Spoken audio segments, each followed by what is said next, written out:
Bonjour tout le monde, une petite capsule pour le dernier examen qu'on va avoir à faire avec du par cœur, qui est l'examen du chapitre 8. Les autres évaluations seront différentes. Fait qu'on a étudié pour notre chapitre 8. Fait que là, il y a une petite erreur, là, c'est vraiment ici, là, chapitre 8 pour la biotechnologie. Donc, on a à savoir donc la différence entre la biotechnologie traditionnelle et moderne. Fait que vous aurez une question où est-ce qu'on va vous mettre plein d'exemples. Admettons, fabrication du fromage, ben c'est, admettons, biotechnologie traditionnelle, fabrication, donc, du pain, biotechnologie traditionnelle, l'agriculture traditionnelle, puis faire aussi la différence entre moderne. Fait que si on fait appel, admettons, au traitement in vitro, si on fait appel, admettons, au clonage, ben ça, là, c'est moderne. Après ça, on va vous demander de ces biotechnologies-là de choisir, ça c'est vos choix donc de réponse. Les choix de réponse, là, entre parenthèses ici, là, ils vont déjà être donnés donc dans une banque de questions. Il va falloir choisir le bon type de technique selon la biotechnologie là, qu'on va vous donner donc en exemple. Fait qu'admettons, transformation donc des aliments. Fait que pour ce qui est de la transformation donc des aliments, ben, ça serait, admettons, de faire du yogourt, de faire du pain. Donc, ce serait des bons exemples de transformation des aliments. Pour reproduction sélective, ben, ça serait vraiment donc obtenir, admettons, donc des plantes ou une race de chiens, une race de chevaux ou une culture, donc sur plusieurs générations, où est-ce que je vais croiser, donc les gènes donc, que je veux avoir donc chez une plante ou chez un animal pour obtenir l'animal ou la plante que je veux. Pour ce qui est de la culture donc cellulaire, au niveau de la culture cellulaire, le but, là, c'est vraiment d'ensemencer, comme on a fait avec nos pousses sales, nos pousses propres, d'ensemencer donc soit des cellules souches, ou soit des bactéries, ou soit des cellules prises là, que je vais faire multiplier donc en laboratoire. Puis ensuite, transformation génétique, donc des exemples, admettons, de transformation donc génétique. Ça serait vraiment donc d'aller, admettons, produire donc un clone ou aller là tout simplement donc faire un OGM, modifier donc le gène donc d'un insecte ou modifier le gène donc d'une plante. Donc, tu sais, aller jouer là vraiment dans le code génétique. Ensuite, vous allez avoir des questions sur les raisons ici. Fait que si je rappelle hein, pour le deuxième point, donc notre deuxième point, donc le but, là, c'est vraiment d'aller choisir la technique. Les techniques, vous n'avez pas à les apprendre par cœur, ils vont être dans une banque de questions. Fait qu'il faut juste savoir qu'est-ce que c'est ces techniques-là pour être capable de les associer à la bonne exemple. Troisièmement, donc ici, donc on est rendu déjà là, il faut être capable de donner donc des raisons du procédé donc des cultures cellulaires, puis il faut savoir aussi les étapes pour les cultures cellulaires. En passant, ben, il y a 4 étapes pour les cultures cellulaires. Il faut les savoir par cœur, puis être capable de les associer à un dessin. Fait que je vais vous mettre les étapes, les 4 dessins pour les étapes de la culture cellulaire. Fait qu'il va falloir, là, dans le fond, les mettre en ordre, puis, bien, c'est sûr, les identifier, puis connaître par cœur les étapes. Pour savoir les raisons, pour ce qui est des raisons là, du procédé des cultures cellulaires, on veut savoir pourquoi finalement que les scientifiques donc, font de la culture cellulaire. Bien, le but, là, c'est d'étudier donc des phénomènes en dehors de leur milieu donc d'origine. Fait que ça, admettons qu'on va voir là, dans le volume, là. Donc, c'est ici, là. Pour ce qui est là, d'une culture cellulaire, là, c'est vraiment là, là. Donc, c'est un procédé qui vise la multiplication de cellules en dehors du milieu de l'organisme. C'est qu'on veut identifier donc un organisme puis obtenir une grande quantité pour pouvoir les étudier. Ensuite, si, admettons, je veux vous montrer déjà les procédés pour réaliser donc les cultures cellulaires, là, donc sont ici, là, dans le fond. Il faut connaître les dessins. Ça ne sera pas pour les êtres vivants pluricellulaires, ça va être vraiment pour les unicellulaires. Fait qu'on va vous mettre sensiblement donc les mêmes dessins. Puis vous, il faut apprendre par cœur ici, là. 1, prélèvement d'un échantillon dans un milieu d'origine. 2, transfert dans un milieu de culture appropriée. 3 et 4, il faut vraiment les apprendre par cœur, les associer au dessin. Moi, je vais vous mettre les dessins, puis vous allez là, dire, ah, ben ça, c'est transfert dans un milieu de culture approprié. Donc, il faut vraiment là, être capable de savoir les étapes en ordre, puis les identifier avec le dessin. Après ça, il va y avoir sûrement donc un petit qui suis-je sur la culture cellulaire. Fait que peut-on peut-être aller là, ici, là, en qui suis-je, écrire qui suis-je. Fait que sûrement qu'on va avoir une question qui suis-je. Puis je pense que Ça serait vraiment une belle réponse, ça, culture cellulaire. Fait que si vous ne savez pas qu'est-ce que c'est, donc la culture cellulaire, ben, vous ne pourrez pas répondre à un des qui suis-je. Ensuite, courbe de croissance des cultures cellulaires, il faut savoir les phases par cœur et savoir les explications des phases de croissance par cœur aussi. Si je vais vous montrer, donc dans le volume, où est-ce que c'est, puis qu'est-ce que vous avez à apprendre par cœur. Donc, on les a donc ici, donc les phases. Fait qu'il faut vraiment savoir les phases par cœur, là. Phase d'adaptation. Moi, je vais vous mettre ce dessin-là, là, puis les phases ne seront pas écrites. Fait qu'il faut savoir phase de croissance rapide, phase stationnaire, phase de déclin, il faut les savoir par cœur et être capable de les expliquer. Fait que des expliquer, là, ça veut dire que je vais avoir là, les explications, là. Fait qu'il faut vraiment apprendre aussi par cœur les explications. Donc, on n'a pas le choix parce qu'il va falloir les justifier dans un autre numéro, ben, le numéro là, qui va comme être conjoint, donc avec les étapes qu'il faut aussi donc apprendre là, vraiment par cœur aussi. Fait qu'il faut vraiment tout savoir ça par cœur, là, on n'a pas le choix. Fait que c'est facile l'examen, mais si on a fait donc notre étude par cœur. Ensuite de ça, si je m'en vais donc à l'autre, on a donc ici traitement. On va changer de couleur, ça va être moins tannant. Donc 3, 4, 5, ça c'est la cinquième chose donc à savoir. Traitement pour stériliser donc le matériel. Il y en a 5 dans notre volume, mais moi je vais vous en demander. Il va falloir être capable d'en donner. Changer la couleur, c'est tannant orange tout le temps pareil, là. En donner 3 sur 5. Fait que je veux vraiment que vous pouviez donc en donner, puis je vais vous en demander, donc 3 sur 5, puis je vais aller vous le montrer, là. Donc, c'est quoi, là? Regardez, là, il y en a 5, là, ici, là. Il y a les traitements pour stériliser, là, traitement à la flamme, traitement au four à chaleur sèche, traitement chimique, traitement à la vapeur d'eau, traitement donc par rayonnement. Donc, il faut les savoir par cœur, les comprendre. Parce que moi, admettons là, que je vais vous en demander. Fait que c'est clair que si vous les comprenez, ça va être plus facile là, de les énumérer. Fait qu'apprenez-la toutes les 5, mais moi, je vais vous en demander 3 sur 5.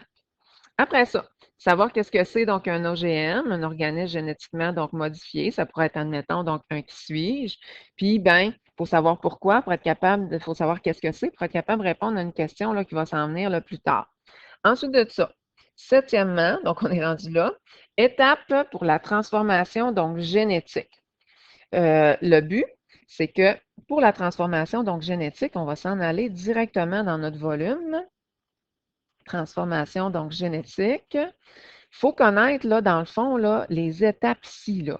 1, 2, 3, 4, 5 et ainsi de suite. Il ne faut pas les apprendre par cœur nécessairement, mais il faut être capable de les savoir dans l'ordre. Parce que moi, là, je vais vous demander des données en ordre, je vais vous les mêler, je vais les mélanger, je vais les mettre tout mêlés, puis il va falloir que vous me les redonniez ou que vous les numérotiez là, dans l'ordre. Ensuite de ça, euh, pour ce qui est d'un milieu stérile, j'ai pensé ça, hein? Un milieu stérile, donc il faut savoir qu'est-ce que c'est. Probablement que ça va être une petite question là, de qui suis-je aussi. Fait que, il faut savoir qu'est-ce que c'est. Puis aussi, pour le clonage, il faut savoir qu'est-ce que c'est, parce que ça serait une belle réponse aussi là, dans une question donc de qui suis-je. Et justement, si on est rendu donc ici, à notre huitième donc, étape. On veut savoir les types de clonage reproductif puis thérapeutique. Il y a une question où est-ce que je vais mettre la définition du clonage reproductif puis du clonage thérapeutique. Il va falloir répondre par clonage reproductif ou clonage thérapeutique. Fait qu'il faut savoir qu'est-ce que c'est. Parce qu'admettons, moi, je donne la définition d'un type de clonage, j'allais dire, ah, ça, c'est le clonage reproductif. Ou, ah, lui, c'est clonage thérapeutique. Fait que si vous ne vous rappelez plus de ces deux mots-là, ben, ça va comme être tannant. Aussi, savoir qu'est-ce que c'est un clone naturel versus un clone artificiel. Donc, un clone artificiel, ben, c'est que ça a été fait donc, en laboratoire avec la manipulation des gènes. Puis, nous autres, dans la nature, il faut se rappeler hein, que des clones naturels, on en a, qui sont les jumeaux identiques. Fait qu'on va vous demander, là, genre, là, est-ce qu'on en connaît, donc, des clones naturels? Donc, là, vous allez dire, oui, les vrais jumeaux, les clones identiques, les jumeaux identiques. Ensuite, on va vous demander des bienfaits et des craintes suscitées par les OGM. Ensuite, on va vous demander des bienfaits et des craintes. Je vais tout effacer, là, ça fait comme trop intense, là. Des bienfaits et des craintes suscités par les OGM. Je vais vous en demander 2 bienfaits et 2 craintes. Mais on s'entend là qu'il y en a vraiment, vraiment, vraiment beaucoup, là. Fait que c'est clair que si on s'en va donc dans les OGM, comme ça ici, on descend vraiment plus, plus, plus, plus. Donc, on est rendu à la page 251. Regardez, là, des bienfaits, des craintes, on en a vraiment plein.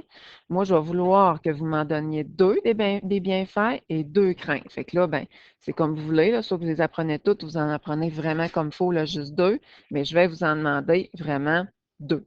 Fait que ça, c'est bien important.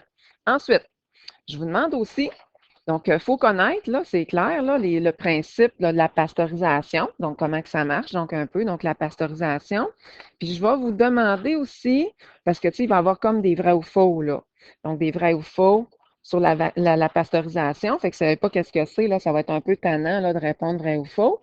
Puis en plus, il va y avoir une autre question où est-ce que je vais vous demander 3 raisons, 3 bienfaits, dans le fond, de la pasteurisation. Fait que si je vais vous montrer un peu là, où est-ce que vous pouvez prendre ça dans votre volume, on s'en va là, à la pasteurisation. Fait que des raisons donc de pasteuriser. Fait qu'il y en a 3 là, là. Il y en a un ici, un là, un là.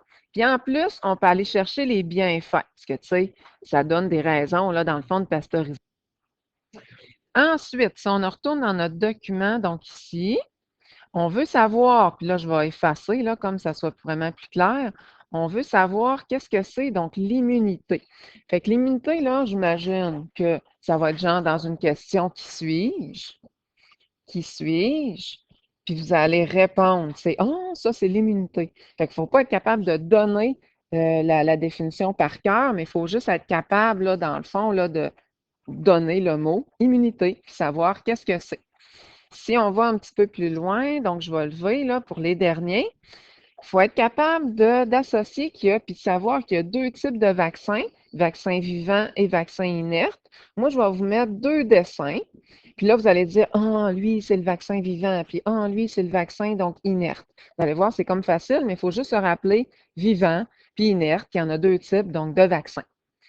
Ensuite, ah oui, puis aussi là, pour les vaccins, j'imagine qu'on va avoir peut-être une petite réponse de qui suis-je. Je suis en train de donner une réponse du qui suis-je, là, je suis fine. Que votre réponse, ça va être ah, ben ça, c'est des vaccins. Fait qu'il faut savoir qu'est-ce que c'est, donc un vaccin. J'efface parce qu'on manque de place un petit peu. Pour les techniques, pour traiter donc l'infertilité, il ne faut pas les savoir par cœur. Là. Moi, là, je vais vraiment donc vous les donner. Il faut juste être capable de les associer avec la définition. Fait qu'on va écrire associer avec la définition. Admettons, là, je vais vous donner la définition de simulation ovarienne, puis là, vous allez répondre par ah, c'est simulation ovarienne. Mais les choix, là, ici, là, vont déjà être donnés dans une banque de questions. Ensuite, les étapes de la fécondation in vitro, je vais vous les donner tout mélangés. Il va falloir que vous les mettiez en ordre. Fait que les étapes de la fécondation in vitro, admettons, là, si on va voir dans votre volume, donc c'est où? Donc, on se descend dans ce temps-là, là. Donc, là, on voit déjà, là, en s'en allant, là, qu'est-ce que c'est un vaccin pour notre qui suis-je, la différence entre un vaccin vivant et un vaccin inerte. Là, vous allez dire, hein, il n'y a pas de dessin, mais tu sais, ça va comme être évident, là, lequel qui va être vivant, lequel qui va être inerte. On n'a pas à apprendre là, les types de vaccins, ça c'est clair. Traitement de l'infertilité, donc là, on s'en va dans in vitro. In vitro. Puis là, regardez, là, vous les avez les étapes. Il ne faut pas les apprendre par cœur, mais il faut être capable de les remettre en ordre. Moi, je vais vous les donner, puis vous allez les mettre en ordre. Fait qu'on est à la page là, 259 ici là, pour nos étapes. Fait que peut-être là, ici, là, regardez, là, étapes. Il faut être capable de les remettre dans l'ordre, comme je vous disais.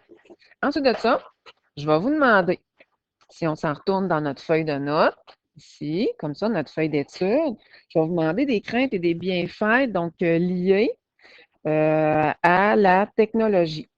Fait que ça veut dire que si on regarde, je vais vous demander donc 2 craintes et 2 bienfaits, mais spécifiquement là, pour les OGM. Fait que 2 craintes et 2 bienfaits là, pour les OGM.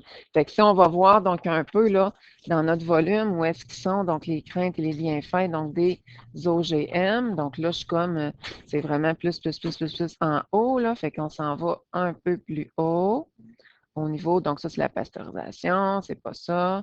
Fait qu'ici, donc les OGM, donc il y en a vraiment plein. On va vous en demander donc 2. Fait qu'il faut vraiment donc les savoir. Si on retourne là-dedans, on va avoir une dernière question. La dernière question, c'est qu'on va vous demander de choisir la biotechnologie que vous trouvez la plus utile. Donc, il n'y en a pas une qui est meilleure qu'une autre, là, mais selon vous, vous allez en choisir une que vous aimez vraiment, vraiment, vraiment, vraiment. Puis là, ben, il va falloir décrire pourquoi. Il va falloir là, que vous m'expliquiez donc pourquoi que vous trouvez, admettons, que c'est la meilleure. Fait que pour être capable de justifier ben, lequel est la meilleure, fait que c'est clair qu'il faut être capable de connaître les bienfaits donc de chacune. Fait que, tu sais, moi, je vous conseille là, d'au moins d'aller apprendre là, 4 bienfaits d'une technique, d'une biotechnologie moderne que vous aimez bien. Donc, entre, admettons, la pasteurisation, la vaccination, le traitement de l'infertilité, puis la culture, donc souche, lequel que vous trouvez que c'est vraiment, vraiment, vraiment utile, là, finalement, à notre population. Fait que ça fait pas mal le tour, là, dans le fond, de notre étude. Fait que, n'oubliez pas là, d'apprendre par cœur qu'est-ce qui reste. N'oubliez pas que c'est le dernier examen. Fait qu'on ne lâche pas. On va aller chercher là, des beaux points. Puis en passant, oui, c'est vrai, je voulais aussi vous dire que faut être capable, là, ça, le OGM, là, c'est une réponse d'un qui suis-je. Je ne sais pas si je l'avais déjà dit, là, mais pour être sûr là, que vous ne passiez pas à côté là, d'un qui suis-je. Fait que ça fait le tour pas mal. Fait qu'à la prochaine.